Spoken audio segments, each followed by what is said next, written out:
Trump signs order preparing for tariffs on Iran's trade partners. Iran won't accept zero enrichment under any circumstances. In economic speeches, Trump claims inflation victory nearly 20 times, even as prices bite. Indian refiners avoid Russian oil in push for U.S. trade deal. U.S. President Donald Trump has signed an executive order threatening new tariffs on countries that continue trading with Iran, even as Washington prepares for another round of nuclear talks with Tehran next week.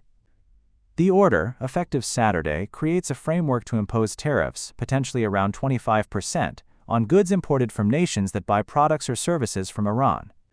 Secretary of State Marco Rubio will determine the final rate.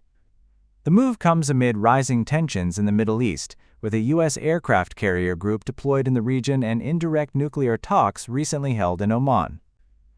Trump described those discussions as very good and confirmed negotiations will continue.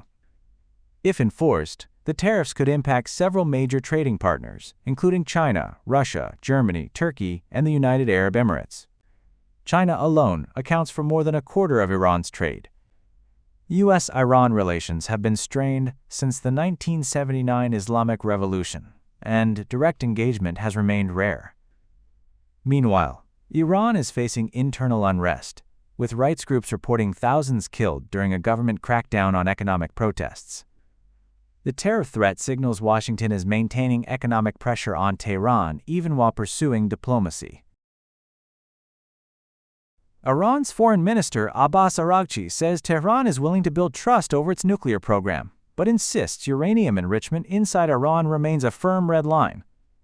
Speaking after indirect nuclear talks with the United States in Muscat, Araghchi said Iran will decide whether to continue negotiations only after assessing Washington's seriousness. If talks move forward, he stressed, they will focus strictly on nuclear issues. Araghchi repeated that Iran's enrichment activities are for peaceful purposes and rejected any demand for zero enrichment, calling it a scientific achievement and a matter of national pride. He described the latest discussions as a test of trust, noting mixed signals from the U.S. about its commitment. While there was no direct meeting between the delegations, the two sides briefly exchanged a handshake as a diplomatic courtesy. The foreign minister also ruled out negotiations on Iran's missile program or regional policies, saying those topics are not on the agenda. He added that regional countries, along with Russia and China, are supporting efforts to keep diplomacy alive. According to Araghchi, reaching a deal will require fairness, mutual respect, and avoiding excessive demands. The timing and location of the next round of talks will be decided in consultation with Oman.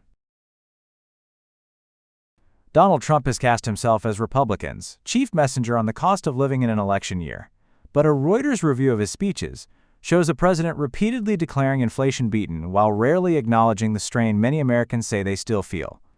In 5 speeches on the economy since December, Trump asserted that inflation had been beaten or was way down almost 20 times and said prices were falling almost 30 times, assertions at odds with economic data and voters' daily experiences.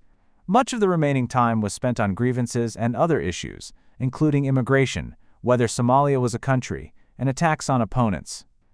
Taken together, the speeches portray a president struggling to reconcile his central claim that he has fixed the cost of living crisis, with inflation near 3% over the past year, and voters' lived experience of paying more for grocery staples.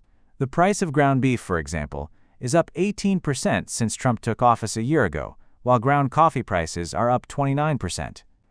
Republican strategists told Reuters that his mixed messaging on the top issue for voters risks creating a credibility gap for him and the Republican Party ahead of the November midterms, when control of Congress will be at stake.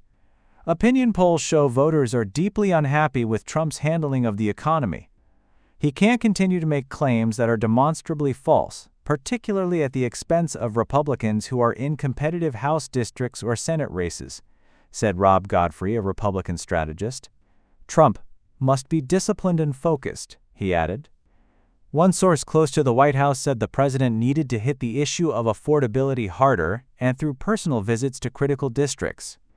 He needs to bring the message out because the message is not resonating, the source said, speaking on condition of anonymity to more freely discuss the issue.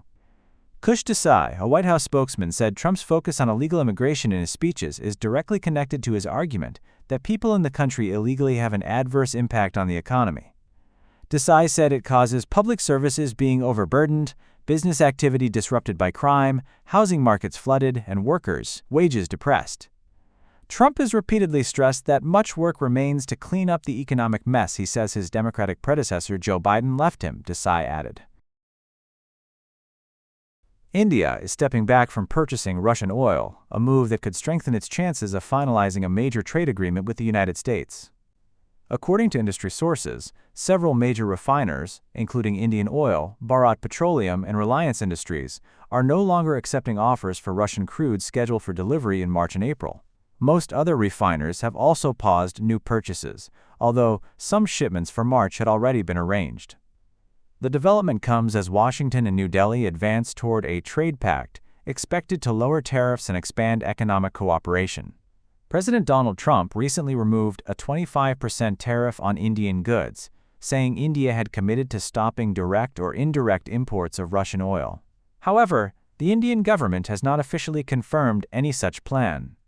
India began buying large volumes of discounted Russian oil after Moscow's 2022 invasion of Ukraine triggered Western sanctions. Since then, the country became Russia's top seaborne crude customer.